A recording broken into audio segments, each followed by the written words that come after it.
Go ahead. Hey, welcome to the third annual Brain Binge at Final Girls Berlin Film Fest. We show horror films made by women and non-binary filmmakers, and we also have a program of talks and workshops, and we're happy to keep the Brain Binge going to welcome an international community of horror specialists and enthusiasts to join us. And we are very happy to have Daniela Urzola with us today to give her talk, which is called Good Girls Gone, An Approach to Boarding School Horror, which I'm very excited about as a huge fan of this subgenre. Daniela Urzola is a Colombian art historian and film critic based in Spain.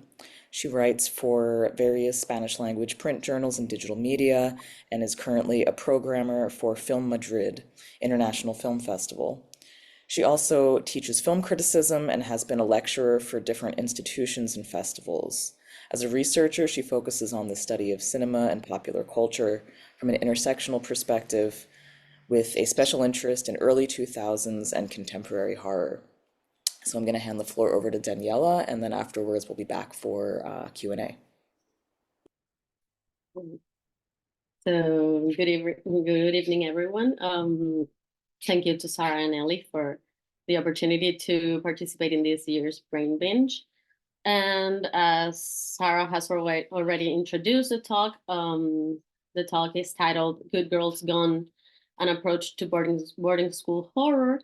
And it is research, an ongoing research of mine that sort of stems from a lot of my interests regarding the horror genre, which are obviously feminist studies and feminist perspective on the genre, but also the dialogue it entails with other genres such as the coming of age, and how in all of it we can find an intersectional approach. And I have found throughout my years of watching and studying horror that there is a recurrent theme with these female-centered stories that are set in boarding schools or academic institutions of the sort. So this talk will present itself as sort of a survey on the subject, and we will talk about different movies and different themes and motives that we can identify around this idea of a trope that I call the good girl gone bad.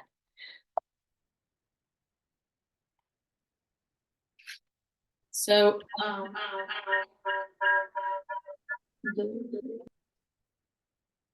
there's a sort of echo. I don't know if it's okay. Okay. So just for starters, just to put everything on the table, and so if in any case, if there are people who are sensible to certain subjects, I will not be showing any scenes or clips, but there are trigger warnings because there will be mentions of bullying and a mention of rape in a particular film. Nothing too explicit, but just so you have the information. And then in case this is a problem for for anyone, there will be certain spoilers. I'll try to avoid giving too much away of the plot, but there are movies in which I do have to get into the plot more. So here's a list of the ones that maybe might have a smaller or bigger spoilers. So I will structure this talk into three parts. First, we will make a sort of introduction as to what we call boarding school horror, and venture into giving us a possible definition of it, and sort of establishing a type of framework or that gives us a general view of what we're going to talk about throughout this event. Then we will go to a sort of revision of how the subgenre has been constructed throughout time, briefly exposing what I have identified as key moments in its development. And lastly, we will finally arrive to this idea of gathering what are the recurrent themes and tropes and motives through comparative case studies of certain films, and how analyzing them we can unveil the power dynamics of different dimensions, such as gender, class, and or race, which have given shape to the subgenre and which have also been broken down in recent years. We will do this all throughout, addressing obviously the trope of the good girl gone bad. what it entails, how the genre on the male gaze has aided to its creation, and how there has also been a subversion of it. So for starters, I find it important to mention that the term boarding school is, I think it's one that I use and a lot of horror enthusiasts use. I find it a lot online and social media and such. However, I do not find that it is a recognized subgenre. Like, you cannot find a definition of boarding school horror in the way you would find one of slasher or supernatural or psychological horror, home invasion, and so on. And it also brings us to question why isn't this more studied as a body of work? Because as we will see throughout this talk, it is not because there is a lack of material or sufficient material to place it under a subgenre of its own. And while there are indeed studies that focus on different tropes and different ways to approach horror movies that are set, for instance, in high schools and colleges, there isn't really a definition of what boarding school horror as a subgenre itself could be. So I thought that working around these gaps, we could start by venturing into trying to give a definition of what boarding school horror is and what are the characteristics that we will be focusing on in this talk, and that I've been focusing on in this research. So beforehand, we need to create a context around what a boarding school refers to and how it separates from what would be high school and therefore high school horror or college, so to speak. And I have found different definitions. I brought this because I think these three encompass the main circumstances that should be put together so that we can refer to a boarding school. And it is the fact that it's a place or it's a school where pupils live and study. So there's these two circumstances. They must be receiving an education, but they are also living there. It's not just like in high school where you go and then you come back home. So this is very important to separate it as an institution of its own. And also the fact that they are being given a formal instruction. Like, this is very important because from the very inception of boarding schools centuries ago, there's this idea of it being considered a privileged educational option. So, and it mostly is either like throughout time, it has been more and more prone to be co-ed, but in the beginning, it was always an all-boys school or all-girls school. So there's already in the very origin of the idea of a boarding school, there are already these intents of segregation of some sort that unveil certain power dynamics that have to do with class and gender and also sometimes race. So we see that this, from the very start, we have all these power dynamics that then will be reflected into what we will be referring to as boarding school horror.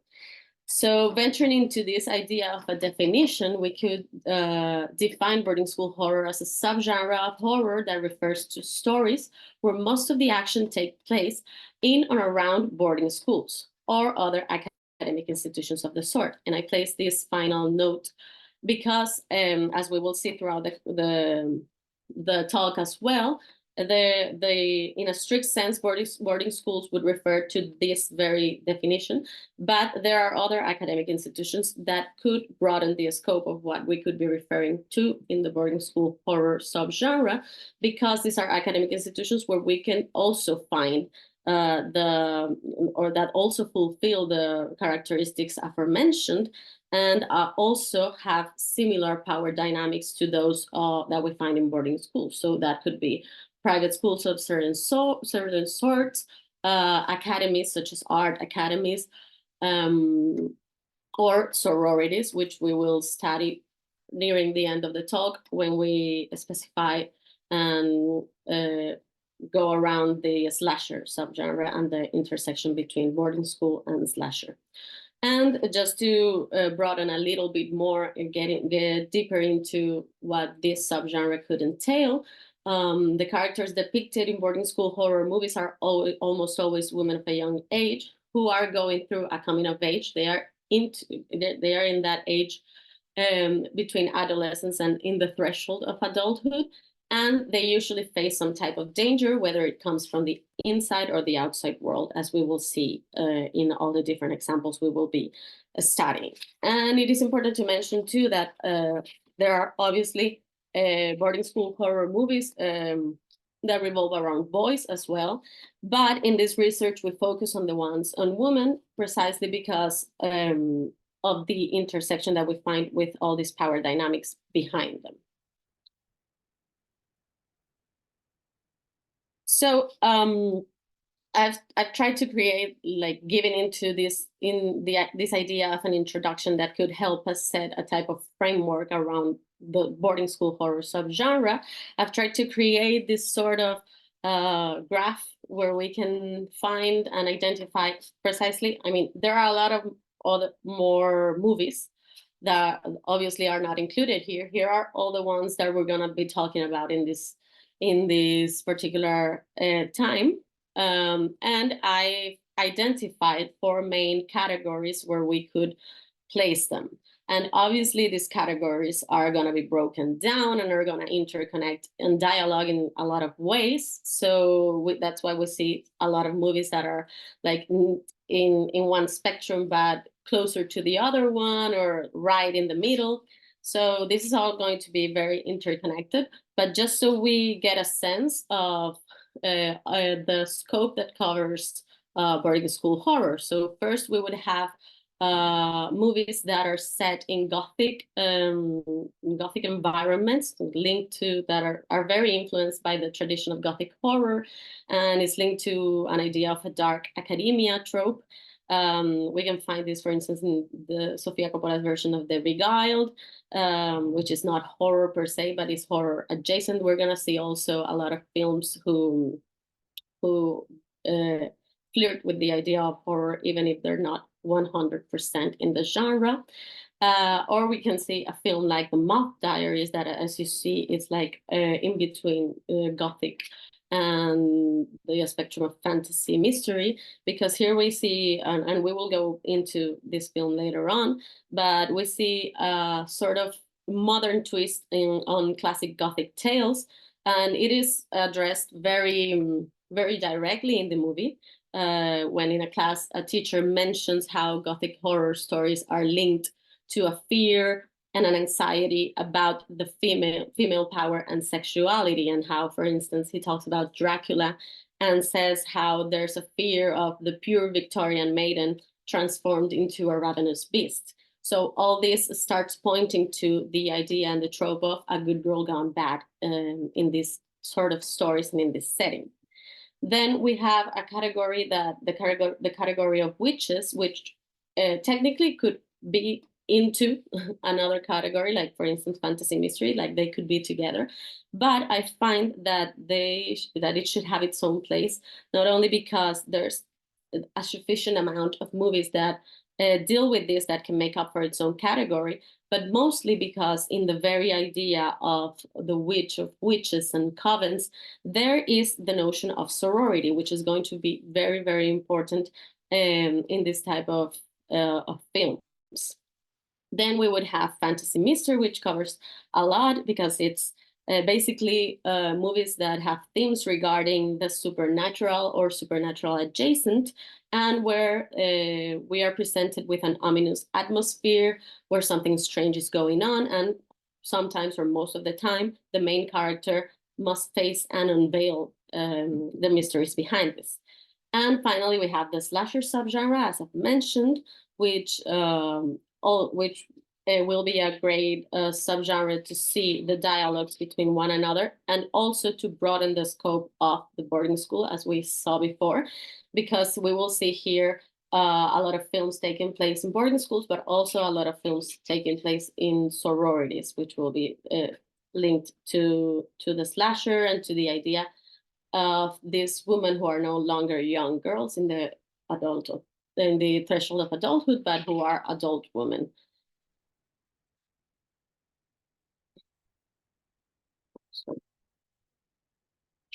So having this covered, this sort of definition around the subgenre and the different themes that we can find in it, I will try to sort of point out what I have identified as the key moments in the development of the subgenre, which would be on the one hand, the 70s and 80s, and then what would be the turn of this century, like from the early 2000s and up to today. But obviously, before getting into that, there are predecessors that some of them also come from outside of the horror genre, but that will be important landmarks into what would be boarding school horror later on. And there are obviously a lot of films, mostly drama films, revolving around these sort of academic institutions. But here I'm going to point out three that I believe are really crucial towards the path of the scope of movies that we're going to be studying today. The first one would be Mädchen in Uniform, which is a film from 1931 that also has a remake in 1958. But the 1931 film in particular is very important because it is a queer film that it was directed by a woman, Leontine Sagan, and it has an all-female cast. So all of this points to the fact that it was quite big for its time. And it is actually considered to be the first movie in history with a lesbian romance in its core, and the first one to show a kiss between two women in this sense. So here we are going to find, even though it's not horror, we are going to find a lot of the power dynamics surrounding gender and intersectionality that we will be discussing further on. Then 3 decades later, we have a film that's The Children's Hour by William Wyler. And here we get the story of two women that run a boarding school together, a boarding school for girls, and who see their lives shattered by a rumor that says that they are a couple, and that this also poses a critique that is quite poignant for its time, even if it's not as direct as the storyline in Mädchen in Uniform, but as it will be revealed later in the movie, one of them, the character of Shirley MacLaine, is actually in love with the other, with Audrey Hepburn. And this is a type of relationship surrounding female friendship, which is a concept that we will see a lot in boarding school horror, and which will flirt a lot with this, with these different takes on sexuality and sexual identity. And then we have, sorry, so this is what I was talking about, queer representation. And then we have the fact that in The Children's Hour, most of it takes place from the teacher's point of view, and that is something that we are going to find as well in Le Diabolique, or Diabolique, by Henri-Georges Clouzot, which is a film from 1955, in which two women, like the wife and the lover of a man, who have been scorned by him, take on this plan to kill him together. So this is a revenge story that shows this idea of sorority and female empowerment, but also this idea that even though it is from the point of view of the teachers, and who are the adults and not the students, it still flirts with this idea of good woman, in this case, gone bad, gone rogue. And finally, I also find it important to note how in The Children's Hour, the main antagonist, who is the girl who starts the rumor to destroy the lives of these teachers, is precisely one of the young students in the school, and she is by all means the definition of a bully. So here, and she talks about, like, when she bullies the other girl, she talks about sorority and about them working together and everything. So here is a seed of what would be a vision from a male perspective on how female sorority could be read as inherently evil, and that's why it is supposed to be controlled, like we will see later on. So these three movies take place all in all girls schools, and they all follow this idea of something that disrupts the concept of the very notion of what a nice young lady should be, with things that are even considered to be unnatural, quote unquote, and that relates obviously to the good girl gone bad trope. So then we will be seeing the first examples of boarding school horror per se as early as the 1960s. And we have examples. These are two examples that are very interesting as well because they are from outside of the US. So it's Even the Wind is Afraid, which is a Mexican film. And it's a film where the slasher meets the supernatural as well. It has supernatural elements. And then we have a film that is going to be very important in this study because it will set out a lot of the motives and themes and characteristics that will define boarding school horror further on, which is The House That Screamed. It's a Spanish movie from, sorry, it's a Spanish movie from 1969. And we will see here, for instance, the idea of this boarding school that is set in a secluded space surrounded by nature and far from the girls' homes. There's also obviously the idea that it's an all-girls school, but also we start to see this dimension of class that is ever present because these are girls that are usually left there by their families, who are usually rich families, and so they are sort of like abandoned or neglected by them. And then we will see something crucial, which is the idea of a reformatory nature, which obviously links to the very inception of the boarding schools. And we will see this idea of how they are girls that need extreme vigilance, how related to the idea of the good girl gone bad, there's an evil associated with women, and in particular with adolescent women, with young girls, because in this scene, for instance, where Mrs. Furneaux, who is the headmistress, is showing around the place to the new girl and her guardian, who's going to enroll her there, she talks about how she needs to find activities for the girls, like considering that they are no longer children. She needs to find ways to prevent them from indulging in morbid thoughts.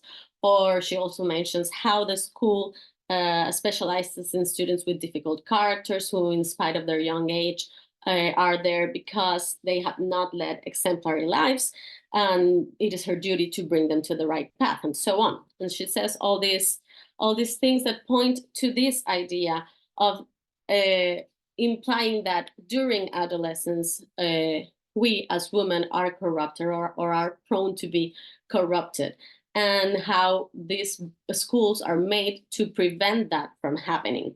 And obviously, there's also this, for instance, there's a student that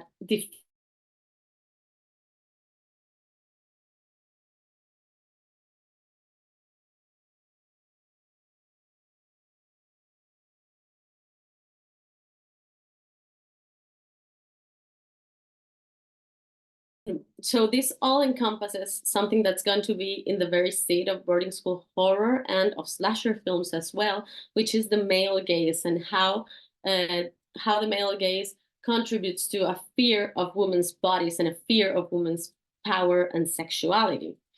And also in The House That Screamed, we will find a lot of tropes regarding the characters that we will find in later movies.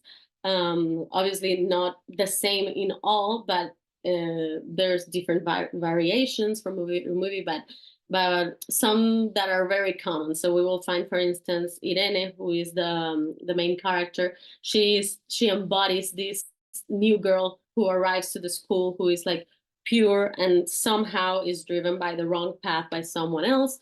So it's this idea of the good girl gone bad again. Then we have the character of Teresa, who is the bully or the student who somehow poses some kind of conflict to the main character. And sometimes we'll find as well these two roles in an inverse way, where the new girl is the one that poses a threat to the main character who has been there before and is somehow affected by her arrival. Then we will have a character that is going to be crucial in most boarding school horror movies, which is the headmistress, in this case, Mrs. Furneaux. And it will be key as an antagonic figure in a lot of these stories. As we saw before in The Children's Hour or in Le Diabolique, they even are the main characters. But let's say that from this point forward, they will usually signify a figure of authority that the girls must fear, and sometimes even they pose the threat itself, that the girls find in them the main threat itself, which happens, for instance, in Suspiria, Dentro Suspiria, or The Woods. And also, lastly, there's sometimes the presence of secondary characters that nonetheless add a lot into these dynamics of gender and the male gaze, and so, which are the male characters. Here, for instance, is Miss for No son, but it can usually be a love interest, or in Picnic at Hanging Rock, we will see later that these are two external men that nonetheless are going to have a certain protagonism, or it could be someone in the family or a teacher, or to mention a few.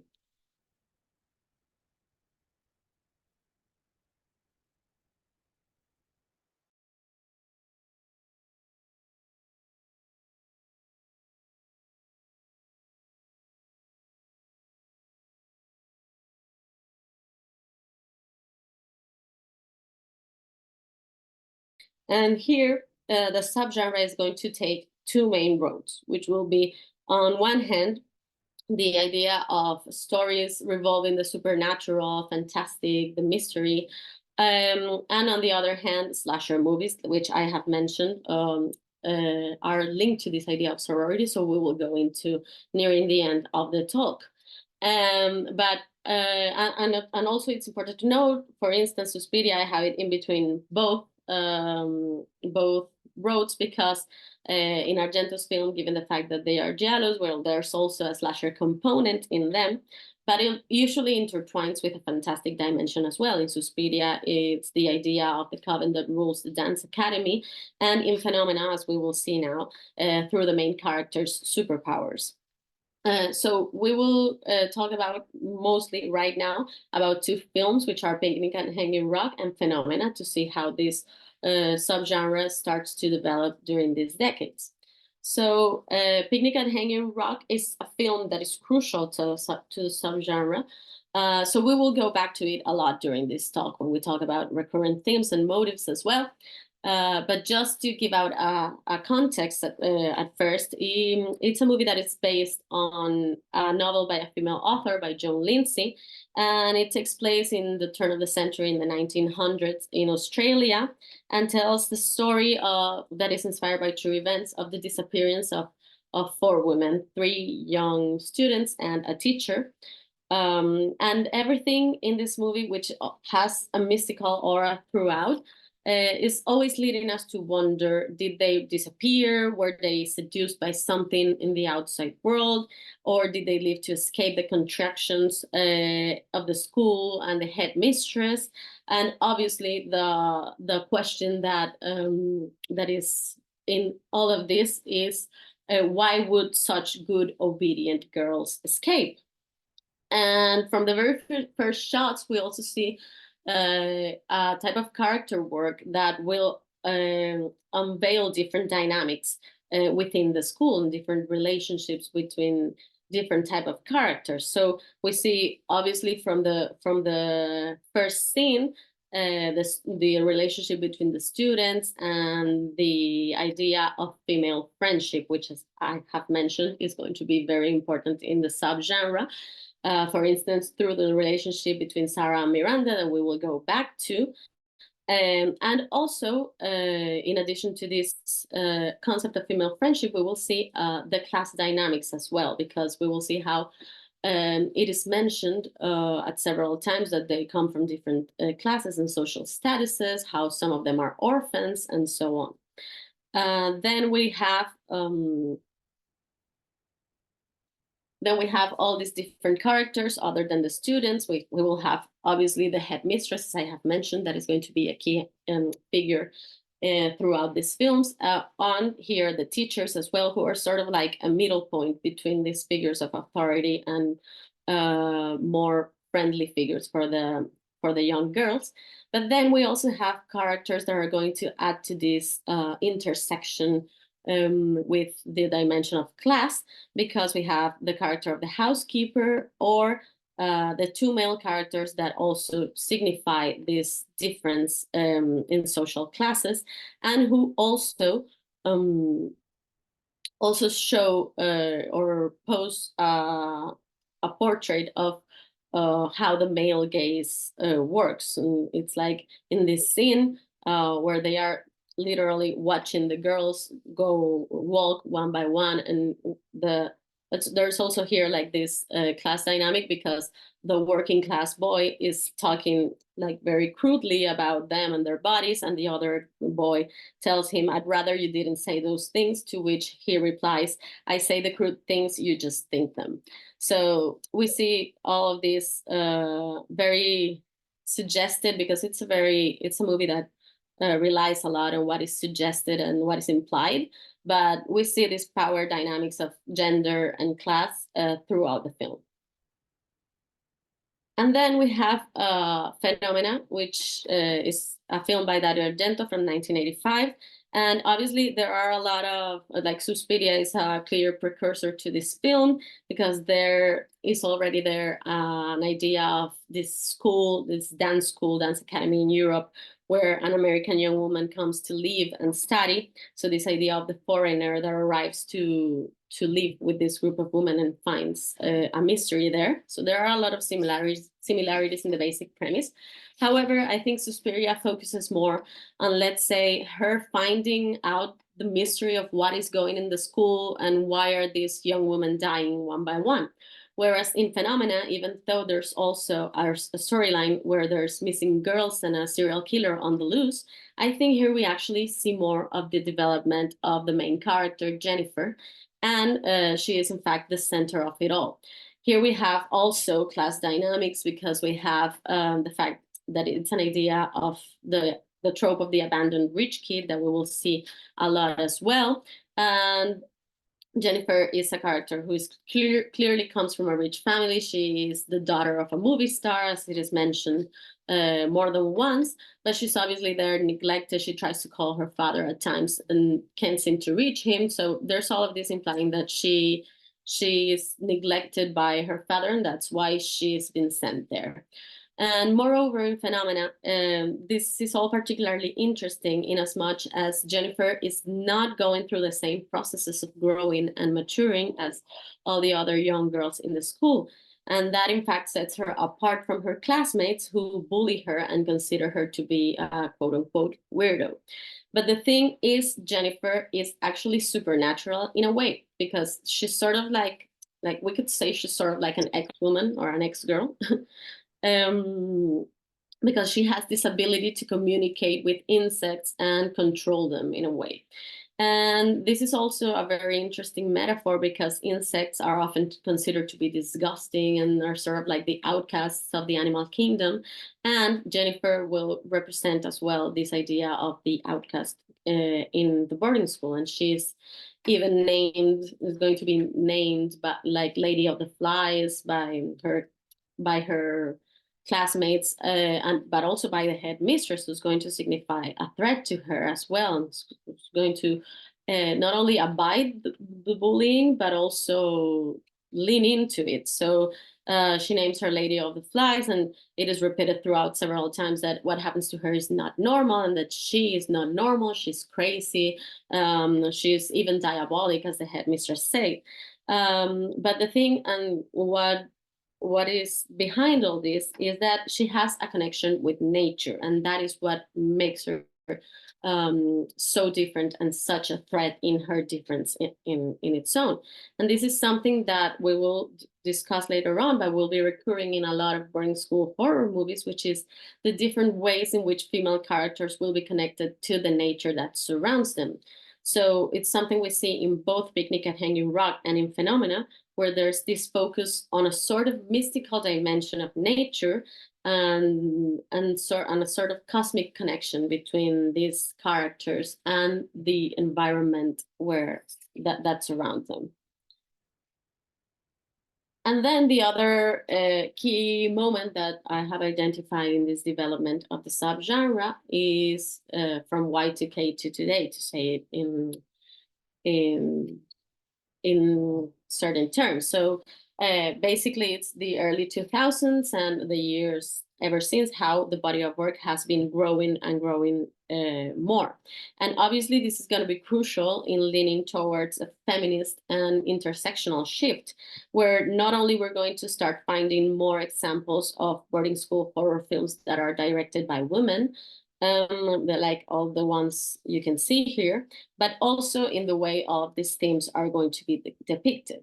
So I've created to sort of illustrate this idea of an intersectional shift, I created this board where we can find how in all of these films from this period, all the ones that we're going to be talking about right now, we can find an intersection between all these different dimensions. So there's obviously gender, which is the basis of our talk and our study, and where we are starting point, so to speak. But we are also going to find a lot of movies that involve the dimension of class, and race, and sexual orientation. And some of them where 3 or the 4 of these dimensions intersect. So I'm just going to give out a few examples in which certain dimensions are more present. So the first one would be the dimension of class. And we find it through, like, it's almost as common, and we can see it in the board as well, it's almost as common as the gender, like, because precisely I think it's the 2 dimensions that are in the basis of this idea of boarding school, therefore of boarding school horror. But we find one of the manifestations of this in a trope that I call the bored and abandoned rich kid trope, which I have already mentioned before, but we see it, for instance, very clearly in a film like Cry Wolf, which is a slasher film from the early 2000s, and where it is going to be repeatedly mentioned how the group of characters here portrayed are bored rich kids who are unattended by their parents, who have nothing better to do, like spoiled rich kids, basically. And here we can think also of a film outside of the horror genre, which would be Cruel Intentions, where we see this idea of bored rich kids looking for ways to have fun, usually playing with the other people around them. But also, and focusing on the female character, in her, we see a clear case of what would be the working class shame, because as it will be revealed in the film, unlike the rest of her friends, she is what is called a townie, and this is something that is also going to be used in a very despective way, and it's not the first time it's used in this way. For instance, in House on Sorority Row, there's also a mention of how you can't, quote unquote, you can't rape a townie. So there's a very despective way of referring to townies, and she is one, and she is even the daughter of the janitor of the school, and there's all these details that we find out about her that she obviously keeps hidden from her classmates. So there's this idea of this working class shame, but it also intersects with the idea of how she represents a femme fatale in a way, which is a very bourgeois notion in itself. So there's all of these tensions regarding the dimensions of class and gender throughout the film. Then we would have the dimension of race, which we can find, for instance, in films such as Perpetrator and Sans, more recent films, that there's a higher inclusion and representation, and it's going to be an important part of the protagonist's identity, for instance, in Perpetrator. But in Zombie Child by Bertrand Bonello, we find an example of one that addresses directly the idea of race and makes it its subject, as it is a sort of revision of the foundational legend in Haiti that led to the appropriation and resignification of the zombie in Western imaginaries, which has in turn led to the image of the zombie as we have grown to see and understand it.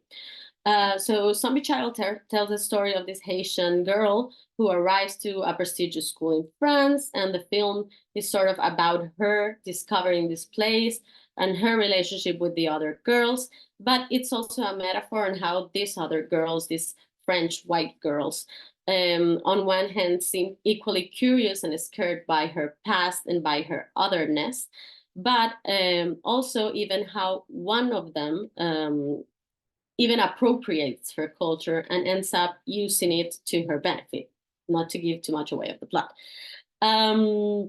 But through this, Bonello poses an important critique to how France sees and approaches the culture of its former colonies, always as this other that needs to be subdued and appropriated in a certain way. And then we have obviously the dimension of the of sexual orientation that is also very linked to gender. And we're going to see how in the early examples it is going to be addressed in a mainly through a tangential manner, and sort of the idea of the homoerotic subtext in female friendships, and how later on we will be going more and more towards acknowledging for real queer identities.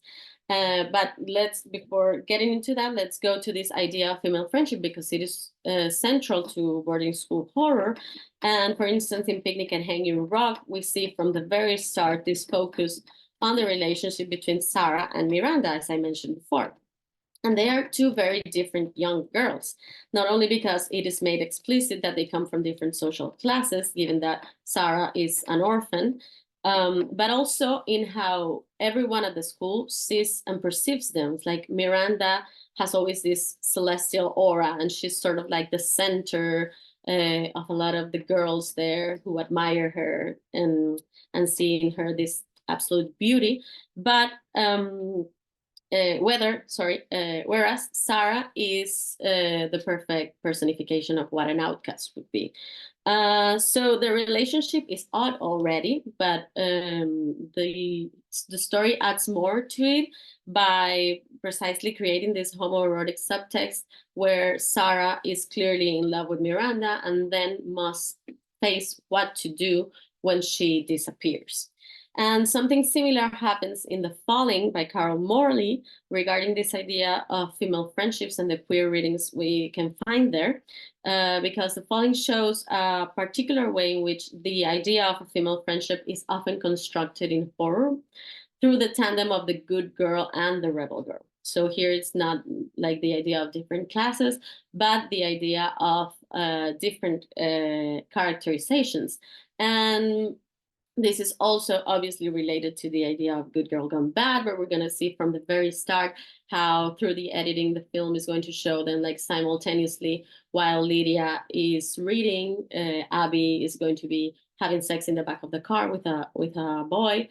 So it's going to be very explicit from the very start, this idea of a good girl and a rebel girl. It also happens, for instance, in a film like Jennifer's Body, that is outside of the hope of outside of the scope of the subgenre, but just to give an example of what this tandem means. And we see it from these very first moments, and then again we have a friendship where one, like Sarah and Miranda, one Lydia is clearly in love with the other, Abby, and is also faced with what to do after she disappears, or in this case, after she dies. And it's also very telling how, or we can find a lot of this in how she remembers Abby, how Lydia remembers Abby, how the memories of her are constructed and shown to us.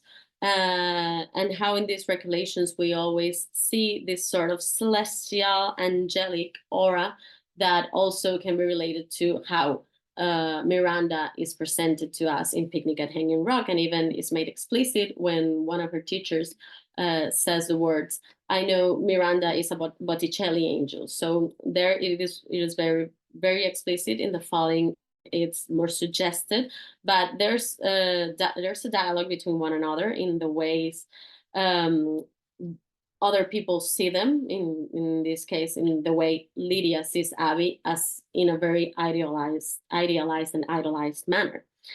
Then we would have a film that could be a good middle point between these suggested queer stories and more and the idea of acknowledging more queer identities, which is The Moth Diaries by Mary Harron.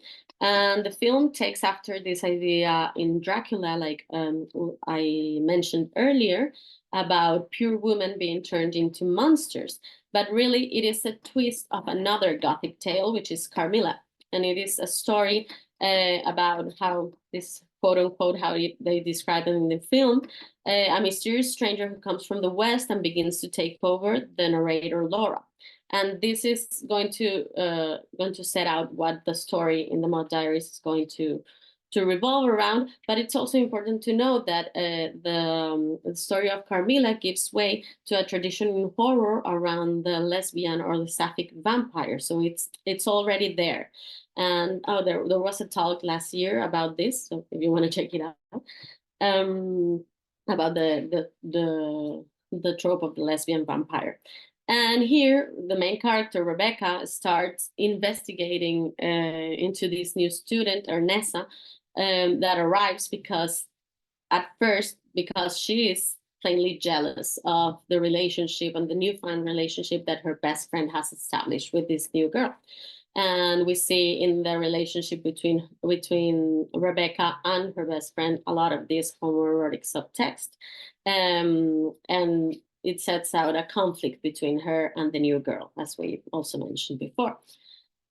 So it's a film where it is still all very implied, but it's a lot more explicit than before. So that's why I find it a good point of inflection towards what we will call further acknowledging queer identities. And that will happen mainly in the last 2 decades, where we will see more and more films in which the main characters embrace their sexual identities fully.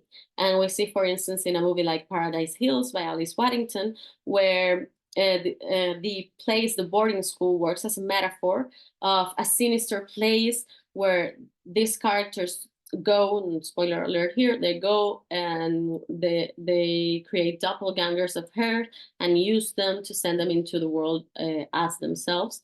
So it's a dystopian science fiction story that also has a message of acknowledging your true self and not letting this system or this place get in the way of wanting to shape your identity into something it is not.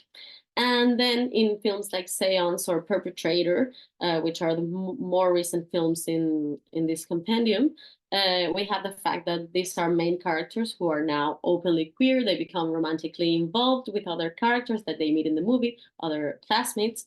And with Perpetrator in particular, there's also this idea of embracing difference in yourself, which is something that we will get to later on. So all of these examples and the different power dynamics reflected in boarding school horror converge in the trope of the good girl gone bad, as we have seen and then we have mentioned several times already. And it's the idea of these girls that have taken a path that is different from what is expected from them. And these expectations obviously stem from these dimensions that we have mentioned of gender and class and race and more. Therefore, they are young girls that are straying or considered to be straying from the right path that is supposedly learned through the education that they receive in these places. But this idea also relates to other themes and motives that we will see repeating a lot in these films, and establishing dialogues between one another, and with the trope of the good girl gone bad. As we have mentioned before, one of them will be the predominance of nature, and it is related at first to the setting, because most of these institutions where boarding school films take place are set in the countryside, far away from the city, far away from their families and people in general, and they're almost always sort of secluded spaces. So there's this idea of control against the backdrop of the wildness of nature, in a way that stems from the belief that female nature is seen as inherently evil or wild as nature itself. So the subversive point in a lot of these films is often precisely shown through the emphasis in the telluric, and with giving almost a mystical dimension to nature most of the time. And for instance, we can find a lot of similarities in how the relationship with nature is depicted in Picnic at Hanging Rock and The Falling. In both films, there are a lot of, formally speaking, there are a lot of dissolves or superimpositions that suggest that the girls are one with nature. And then in both films, there's almost this cosmic connection between the girls and the surroundings like for instance in Picnic at Hanging Rock, the rocks near Mount Macedon, and in Falling the Tree, where Abby and Lydia carve their initials in the beginning, and where later on Lydia is going to come back like in an almost ritualistic way. So it's like, in a sense, it's like they are almost seduced by nature to leave everything that makes them such good girls behind. So that's why nature poses a threat. And for instance, that's why it's very telling in Picnic at Hanging Rock, when they are about to leave and climb up the mountain before they disappear, they take off their stockings and their shoes. So it's a gesture that symbolizes this idea of leaving that innocence, or that superimposed innocence behind. And we also see an idea, this related to the idea of preserving purity in the face of a possible corruption.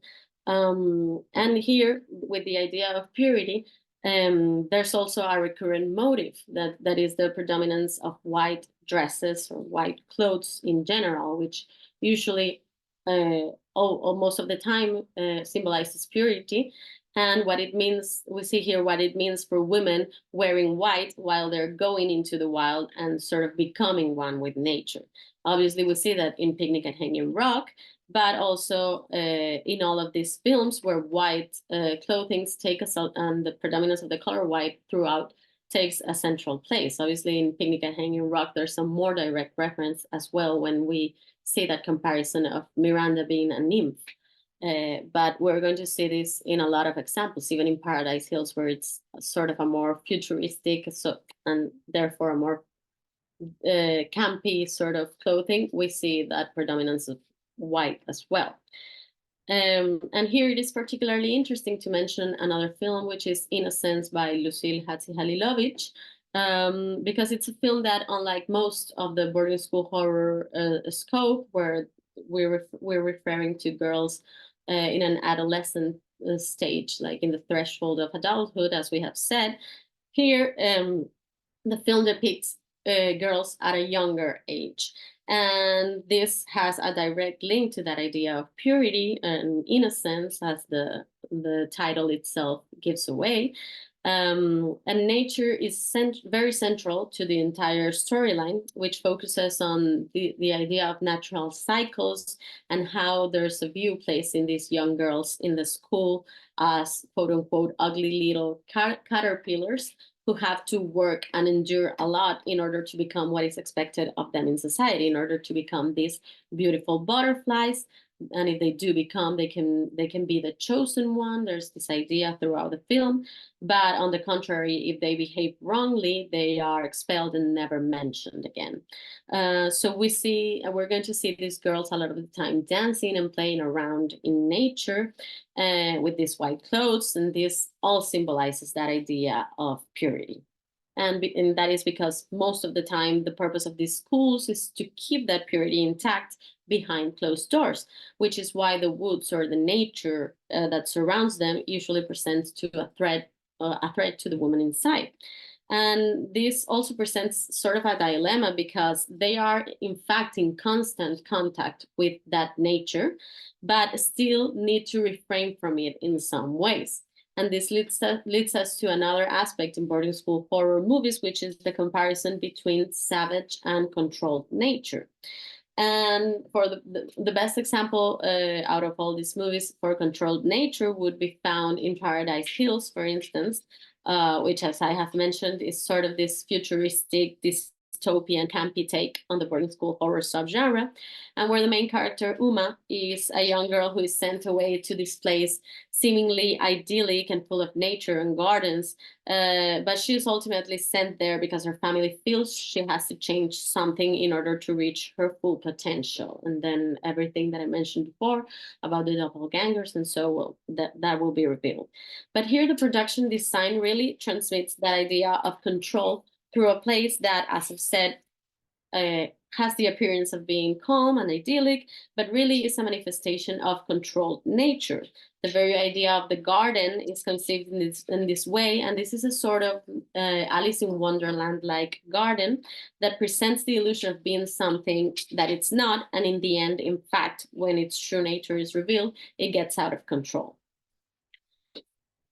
But then we have on the other hand, we have the idea of savage nature, which we have already seen, for instance, in Picnic at Hanging Rock or in Phenomena, where not only it's going to be important because of the rural setting, but also because of the connection that the characters have with nature and the emphasis that the movie places from time to time, not just on trees, but also on the fauna. And for instance, in Picnic at Hanging Rock, it's occasional shots where we're going to see a lot of the wild local fauna. And in Phenomena, it's going to be more direct with this protagonism given to insects and also a monkey, not to give too much away. But this is all taken to the extreme in an example, which is the woods, where nature is not only surrounds the school, but it's even on the inside. It's like it is invading each and every corner of the school, and it even comes to life, or it's alive at certain points. And this obviously has a meaning that is revealed throughout the film. I'm not going to say too much to avoid bigger spoilers. But the important thing here is that there's a complete unhingedness of nature getting into the space and therefore into these girls. And we see, for instance, a lot of dissolves as well, as we saw in Picnic at Hanging Rock or The Falling, that precisely signify this conjunction between the main character and nature. And we see how all of this points to nature calling out to the main character, Heather, as if she belongs to it, as if it is her destiny to go back to it. And it is mentioned at several points that she is a bad girl, like she arrives to the school being a bad girl, that she's there because her mother is afraid of her, and how she has done bad things, all because she has given into her rage. And this brings us to another recurrent theme in the boarding school horror subgenre, which is directly linked to the idea of a coming of age, but which we will call a coming of rage. And this is related, obviously, to the good girl gone bad trope, given the fact that it usually means a character that is going through an outbreak from the restrictive norms and systems in which she has been brought up and in which she is in this boarding school. And of course, here we have a film like The Woods because of what we have mentioned, but we also see it again in Argento's Phenomena, because Jennifer finds in her supernatural abilities a way to set herself free and gain a power that she was not aware of before. And that's why the scene, which is this picture right here is from that scene, that it's the scene of when she is being bullied and, sorry, it's a scene where she is being bullied and she sort of fights back through this supernatural ability of her to control and communicate with insects. So this scene is going to be very important in this idea of her setting herself free through this coming of rage. But mainly we're going to see it in these past decades, we're going to see it in two films. One is The Black Coat's Daughter by Osgood Perkins, where we will also see a lot of the topics that we've been discussing, like the class dynamics, the idea of the abandoned rich kid, also female friendship, and so. But here, Perkins also brings in an element of demonic possession. And through this, he creates a metaphor for this young woman, the main character, Kat, who is used to being a well-behaved, straight on the path, goody-goody type of girl. And this obviously creates a comparison with the other character, Rose, who is more a rebellious type of girl. So, but it is interesting that it is Kat who becomes possessed by the devil, because it makes it all the more surprising that she is the one who is going to commit all these despicable acts, not to give too much away. So it's again this idea of the good girl gone bad through this coming of rage, in this sense, in this case, presented through demonic possession. And one of the most selling films in this matter, and one of our more more recent ones, would be a movie like Perpetrator by Jennifer Reeder. And Reeder has always been one to focus on the intersection between horror and the teen experience, or in other words, the horror that can be found in the teen experience. And I find it important to clarify that in the case of Perpetrator, for instance, it's a movie where it's not a boarding school per se, but she does go away from home to live with her aunt. She enrolls in a private institution, and there are a lot of the dynamics we're going to see in boarding schools. So it actually falls under what we have defined as the broader scope of boarding school horror. And here, Reader portrays Johnny, who's a young woman who is on the verge of turning 18, where she will go through a process called forevering. And in this process, there's this idea of the monstrous feminine and of a coming of rage that becomes absolutely central, because this forevering that is also connected to the idea of an inherited destiny, is defined as a quote unquote profound spectral empathy. And it's a supernatural ability that is passed through women of her family, where they can feel profoundly what other people feel. So she suddenly, in this moment of her life, begins to have all these heightened emotions, and this all makes her furious. It's actually addressed by Alicia Silverstone's character, which is her aunt as well. But it is precisely this that will eventually help Johnny overcome the dangers that she will face throughout the film. So what Reader does is basically she appropriates that stereotype and turns it around into a female empowerment coming of age story. We're talking about the stereotype of how women are seen as emotional rather than rational beings. So it's sort of a twist to this stereotype constructed from the male gaze. Plus, it's also very telling in intersectional terms, because Johnny is a queer Black woman. So her embracing this idea of a monstrous identity of extreme emotion and rage is also pointing towards breaking and turning around of the trope of the angry Black woman as well. And finally, we arrive at this last stage of the talk. We arrive to another recurrent theme in this subgenre, which is the dialogue with the slasher variant. And it's something that we will get as early on as we have seen in even The Wind is Afraid or The House That Screamed, which are slasher films. And then especially in this century, we will get different variants of it, whether it's a full-on classic slasher like Halloween H20, like part of a franchise, or a slasher with a twist, which will be Cry Wolf, or even a slasher that intersects with supernatural elements, which would be Seance by Simon Barrett. And basically, all of them revolve around the idea of a serial killer that is targeting and hunting a group of classmates in these secluded spaces, secluded educational spaces. But what we're going to see very interesting here, and which falls into the broader scope of boarding school horror, is the idea of sororities, which becomes sort of like the unrated version of boarding schools. And it still works as boarding school horror because, as we have said before, these are places where a group of girls live and study. But there's a big difference with boarding schools, and it is the fact that they are no longer adolescent girls. They are not going through that coming of age. They are adults, and this will mean that they are fully in power of their sexuality. These are girls that are going through a process of liberation versus the idea of the constraints in boarding schools. So is this idea of these girls that obviously create a lot of stereotypes, but is the idea that they party, they drink, they have sex, so they are fully in control of themselves. And this also, for instance, is turning into character tropes, for instance, with what would be the equivalent to the headmistress in this case, which is the sorority house mom. But in these movies, she is usually presented like very cartoonish, and she's sort of like not really a figure of authority, more of a friend who looks the other way to what the girls do, and sort of indulges even in a lot of what they do.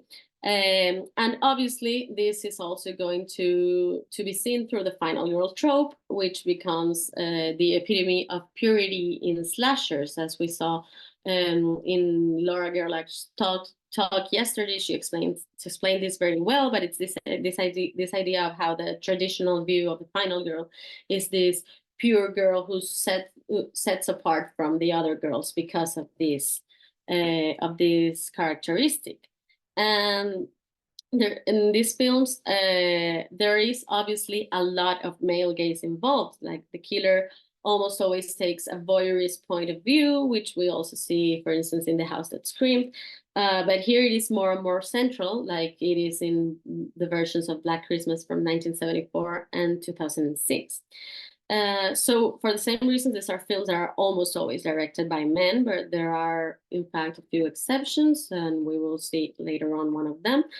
But yes, these are films that also make way for comparative analysis, because there are a lot of films from the 70s and 80s that then will have their remakes in this century. So it helps a lot to see this development and how the tropes are changed and subversed. And for instance, in Sorority Row, the remake of the 2009 remake of The House on Sorority Row, we not only see an intelligent take on this, yes, we see the stereotypes around women, but we also see a twist to it all.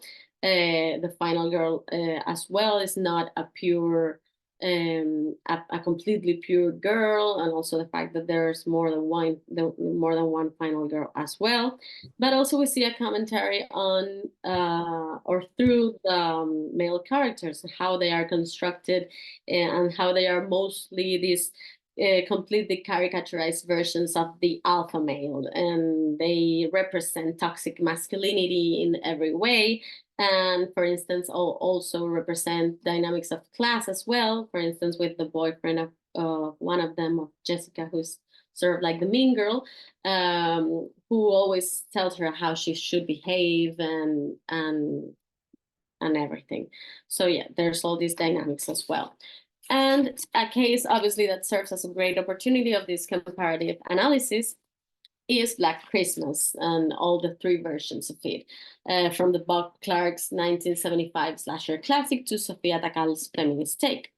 And as I said, both the 1974 and the 2009 versions have a lot of voyeurism in their core, and the 2009 version even takes it to an extreme, like symbolizing it throughout the film in different ways. And it obviously signifies this idea of the male gaze. But these are also films that I think work around and in certain ways point to a subversion of that. And there are films in which there are a lot of strong and complex female characters, because they are characters that break out of the traditional roles that are assigned to women in slasher films. And this is seen mostly in the main characters, for instance, Jess and Kelly, who do not fit into this traditional notion of the final girl. So, for instance, neither of them are virgins, and Jess is even pregnant, and the movie itself involves a lot of debate around the fact that she does not want to keep the baby, and her boyfriend wants her to keep it, but she tells him very clearly, in other words, that it's her body and it's her choice. So even if these are not entirely feminist films, we cannot classify them as entirely feminist films, I do believe there are elements pointing to it. And that's why I think the remake of 2019 by Sofia Takal takes on a lot of, or inherits a lot of the ideas from the previous films, but obviously now we have a full-on feminist twist on this classic slasher. So it says a lot, obviously, that it's directed by a woman, but also it's how Takal here shakes the idea of women as victims of a serial killer, through the slasher premise itself, talk about women as victims of an entire system.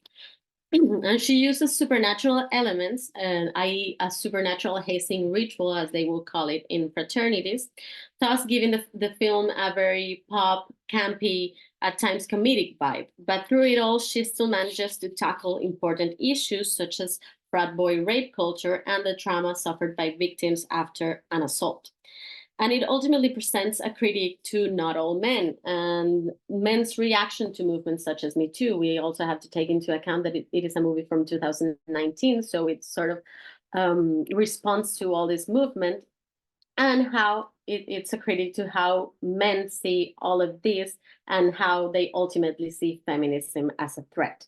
Because the female characters in Black Christmas subverts the good girl gone bad trope in every way. They are angry, they don't keep quiet, they respond, they never hold back their opinions.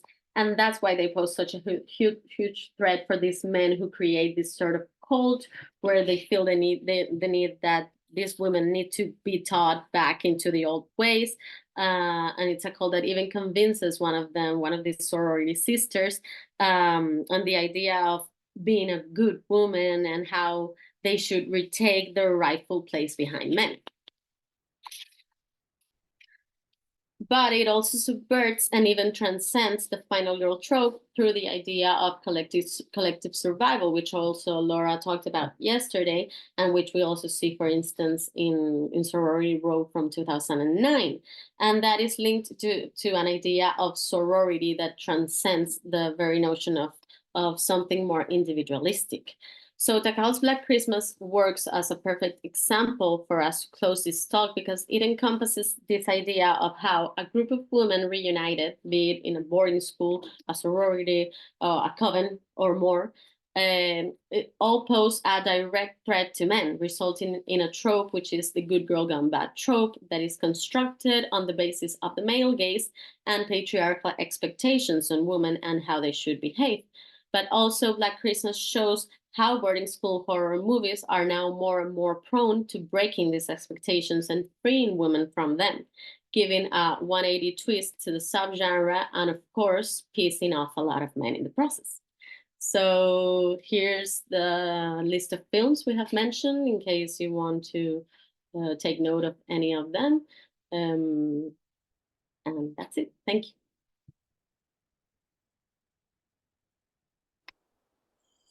Thank you so much. This was really such a comprehensive, survey of so many different films in this subgenre. It's great to see it get so much close attention in your research. If anyone has questions in the audience, you can turn on your mics and your cameras, or you can also just type them in the chat, however you wish. Yeah, I was noting at the end how you were covering some more films that were made by women in more recent years in this subgenre. I was wondering if there are any older films that what you would love to see remade by female directors.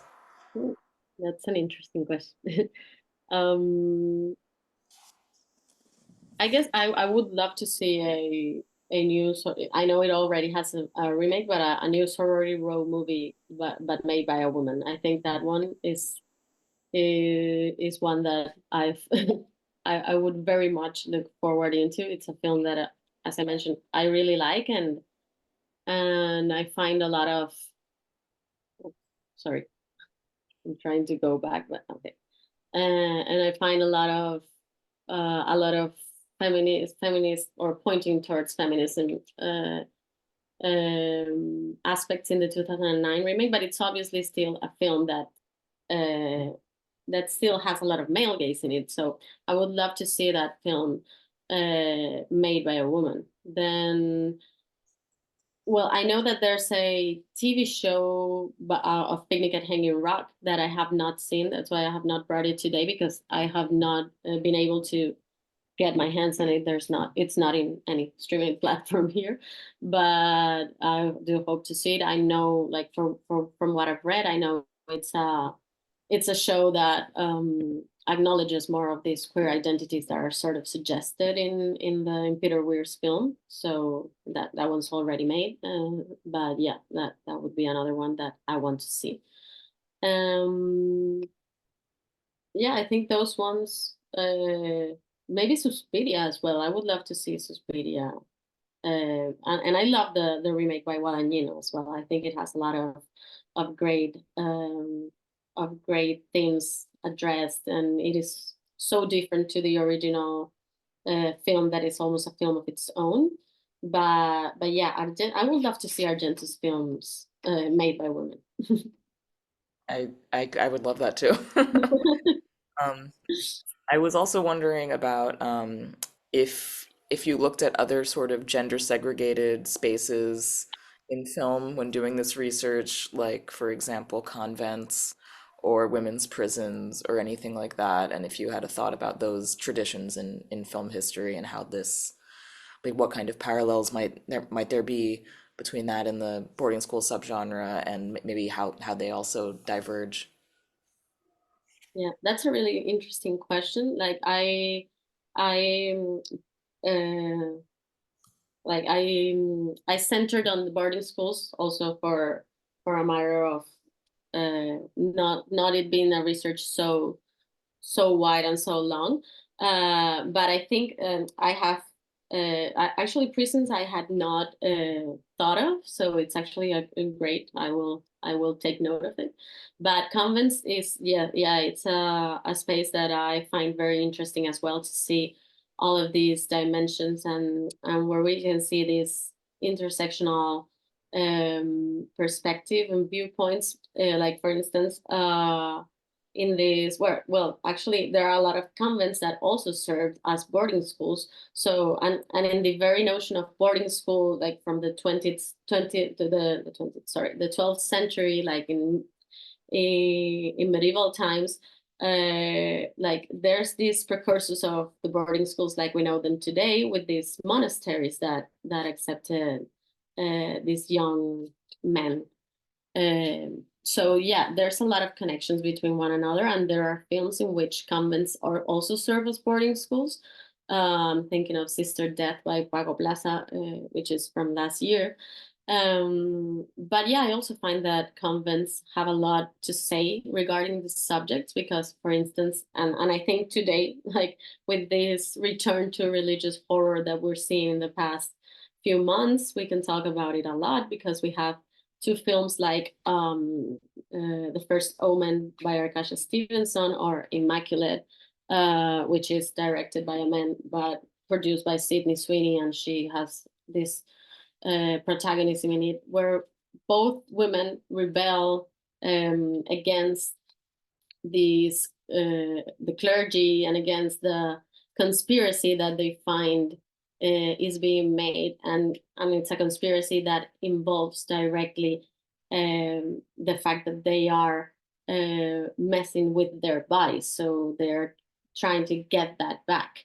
And I think so. Yeah, I think. And for instance, the first omen is the most direct in this, but it's the idea of how she has to fight back against the religious institution to recover the control of her own body. And obviously, that is a metaphor of how we must fight against all these institutions nowadays that want to decide and intervene on our decisions regarding our bodies. So yeah, I think that the religious dimension also adds a lot of layers of complexity to the subject, and I look forward to investigating it more. I would love to hear you talk about Alucarda. I don't know if you've seen that film from the I haven't 70s. seen it, but I have like it's top of my watch list. I would love to see it. I still haven't gotten my hands on it, but Yeah, I think it would fit perfectly in your research. taking And note. Ellie, you have a question? Yeah, I do. Thank you for your talk. It was really great. While you were speaking, I had to think of like films like, Phenomena and Suspiria that you mentioned, and how like isolation kind of figures into this as well, like being surrounded by people in Yeah. this so-called community, but also having to deal with something actually on your own and not being understood by this, world that you're in. I wonder if you had more thoughts about that. Yeah, I think that's very very important as well, and that's why I mentioned in the case of phenomena, but also in other cases, this idea of the outcast, this idea of how and almost always it's a foreign person.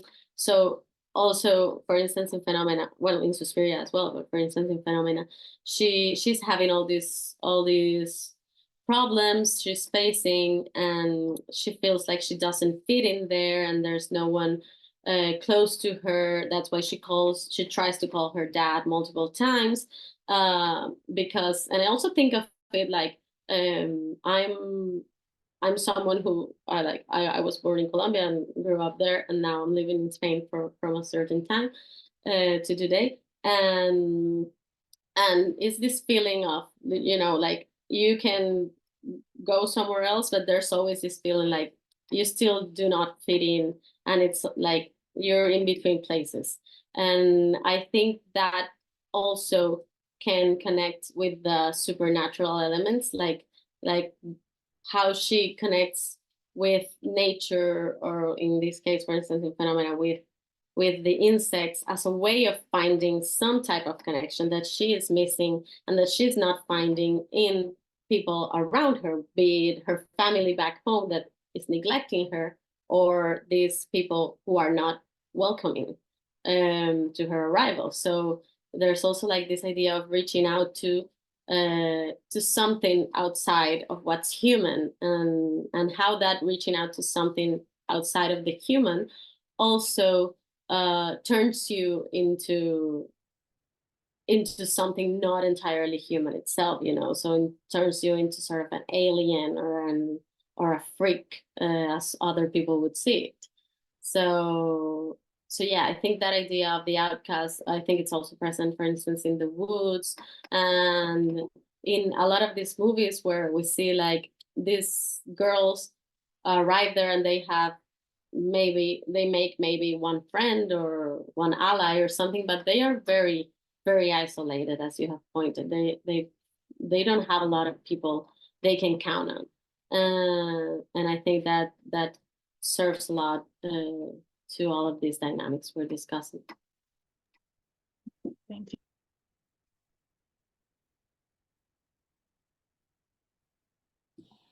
Have you seen the film The Fits? The Fits, no. 2015. I'm just thinking of it because I think Ellie, you've seen it too. Um, and I'm not entirely sure it's at a boarding school, but it's in like a girls' school. And it has a similar aspect to The Falling in the sense that the students are all after one student exhibits signs of like some kind of an illness, then suddenly the others get like infected with that, whether it's like real or not, and they start to demonstrate, whatever these symptoms are, and are being gaslit by the teachers that it's not real and so on, and it's just this kind of like this hysteria of sorts that's taking over the students. Yeah, and I'm thinking of, Right. yeah, I don't have much to say about it, but also it happens in Tiger Stripes too, which is made by Yeah. a Malaysian film from a couple years ago, or just 1 year ago, which we showed at the last festival. That also has this phenomenon happening within the context of a girls' school. So yeah, it was interesting to hear you talking about other ways that there's like kind of something breaking out and being trying to be controlled by the institution. Like there's no room for that within the institution. Yeah. Yeah, as I have focused on boarding school, but yeah, we can find a lot of other films outside, like this subgenre in itself, where we find this idea, like, of what I've mentioned as this coming of rage, and also you talking about this regarding The Falling, this idea of a collectiveness. We go again to this idea of the group of women, and how they post this thread, and that's why they are also being gaslit, and they are being told, no, it's only hysteria, like in a way of trying to calm them down, and not trying to not have them unite in a sort of way. But yeah, there's a lot of films that cover this idea of a coming of age that I find very telling of the adolescent experience. Yeah, and speaking of this like sorority and collectivity, I really enjoyed how you brought in that aspect from Laura's talk yesterday Mm, about, yeah, getting away from this idea of an mm, individualistic sole surviving final girl, but going towards this collectivity. And I think that, yeah, the girls' boarding school is a really rich setting to explore that as like a sort of tool of rebellion. yeah. Yeah, I found it very interesting as well when Laura mentioned that, like in the sense of fighting against this individualistic approach of the sole survivor, the sole female survivor, and obviously this has a lot of significance in these films, especially in a film like Black Christmas from 2019, which is very centered around this idea of the sorority and other women believing and supporting women in that overcoming of the trauma that they have suffered. So I actually, when I was watching the movie, I was actually thinking like, I don't want any of them to die. Like, like they should all live. Like this is the point of the film. They should all live and destroy these men who signify the entire patriarchal system. And I was actually quite pleased with the fact that, I mean, some of them die, but most of them don't. And it's like this group of survivors that really challenge those traditional notions of the woman in the slasher subgenre in general. Oh, I can hear you. Sorry, I forgot to unmute. I was just pointing that I think this is also a really great aspect of Perpetrator from Jennifer Reeder, which you're talking about at the end, in the way that, yeah, As well. they're Mhm. all, there's this solidarity between the girls. Some of them start disappearing, and then they kind of band together to find the source of the evil and to fight for each other's survival.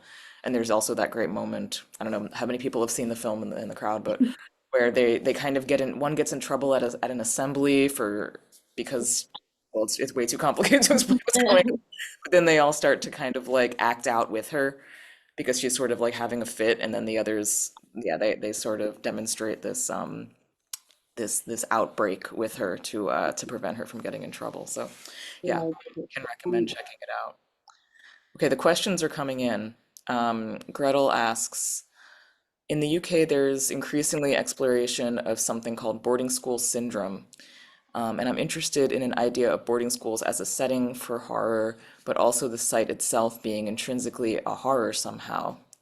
Especially in Suspiria, there is definitely an idea of the site as a body of horror.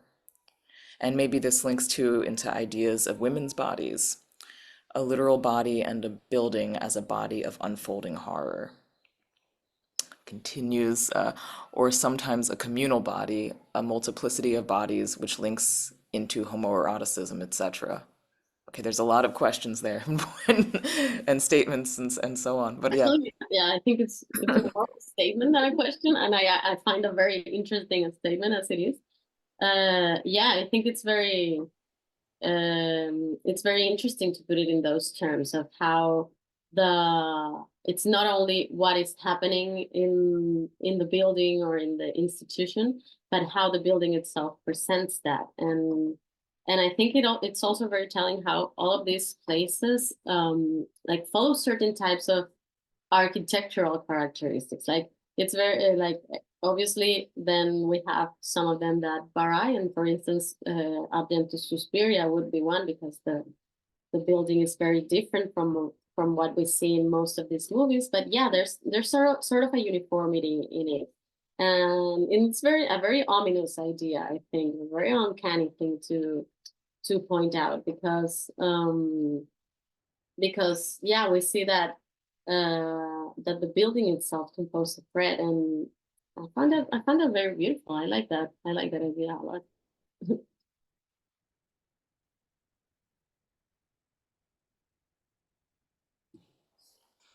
Gretel, if you want to also turn on your mic and respond or ask any follow-up, feel free to do so.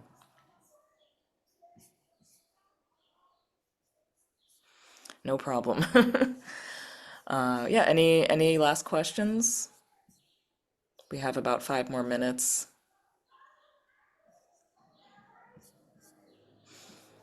Is there anywhere you would like to see the subgenre go? I don't know.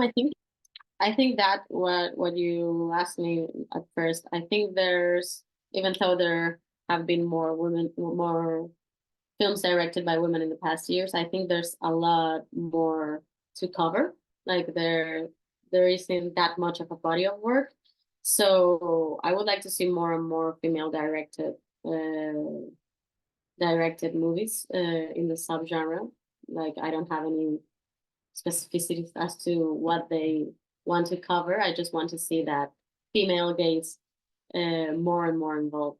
I would also like to see, like, because a lot of these movies, like as we've seen, are remakes of other films like The Beguiled or Black Christmas, and um I want to keep seeing.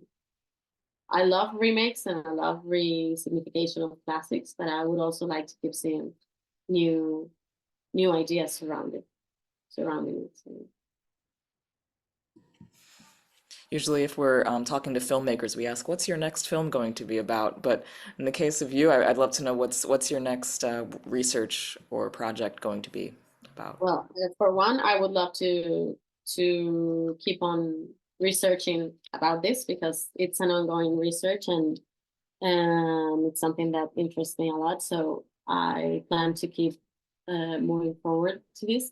But then I also have a couple of researches there in the in like that are evolving. Like one also has to do with intersectionality because it's one of my main interests, but mostly focus on the idea of black bodies and black bodies used as a means or as mediums of different types of possession or invasion or such by the white male gaze. Then also around the idea of glitch horror and tech horror. I have several things as well. All right, sounds good. We hope to hear all about it. I All hope right, to. thanks. Thanks so much for being here, Daniela, and thanks to everyone for coming. Oh, there's one more question that just showed up. Did you actually go to boarding school? No, I didn't. Someone's wondering. Thankfully. Or, oh no, sorry, that I didn't read the full question. Did you, is it in doing your research, did you go to a boarding school and ask about the dynamics in real life? No, no, I haven't. But that would be a really good point to go further into the research. Yeah. Yeah, that would add like another totally different layer Yeah, to the from a research. personal experience, that would be nice to see it from a personal experience. I will take the idea Of into. course, real life is always the source of horrors that we can't even imagine ourselves. Um, all right, then we'll be back in about 20 minutes for the next talk. And yeah, we have two more coming today, or three actually. Ellie, are you around? Can you tell folks what's coming up? Yes, hi. So next up is From Teen to Death about women's trajectory in horror and how horror threatens them by the Bloody Girls. And then afterwards we have our cannibalism panel. So two different talks about cannibalism. So lots of good stuff coming up. All right, then see you in a little bit. Thanks again, Hi, Daniela. everyone. Thanks to Bye. everyone.